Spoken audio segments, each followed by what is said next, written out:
Sonce je neomejen vir obnovljive energije. Zato v skupini HSE velike upe polagamo k solarizaciji Slovenije. Sončna elektrarna Prapretno je prvi korak v tej smeri. Sončna elektrarna Prapretno pa je na ravni Slovenije v večjih pogledih orala ledino. In sicer gre za prvo sončno elektrarno moči večjo od 1 MW, za katero je bilo po ustreznem postopku pridobljeno gradbeno in uporabno dovoljenje ter kasneje še deklaracija za proizvodno napravo. Gre za prvo veliko sončno elektrarno, ki je bila postavljena na degradiranem območju. Območje je bilo v preteklosti namreč okoljsko obremenjeno s proizvodnjo električne energije. S tem objektom na tej lokaciji smo znova oživeli proizvodnjo električne energije, zasavske regije pa na nek način pomagali pri korakih na poti v okolju prijaznejšo energetsko prihodnost.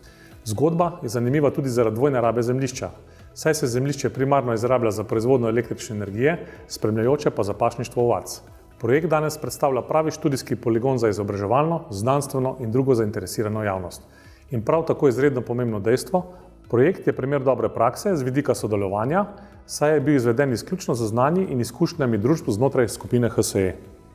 Sončna elektrarna Prapretno je postavljena na površini 34.000 kvadratnih metrov, kar je primerljivo s površino 4,5 nogometnih igrišč.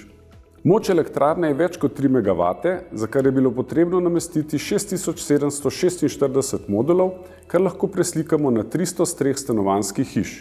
Ocenjena letna proizvodnja električne energije je prek 3300 MWh in ustreza povprečni letni porabi 800 slovenskih gospodinjstev.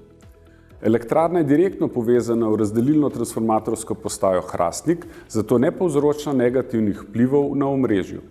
V lanskem letu je elektrarna proizvedla več kot 3 milijone kWh, kar je skoraj 9% nad ocenjenimi proizvedenimi količinami.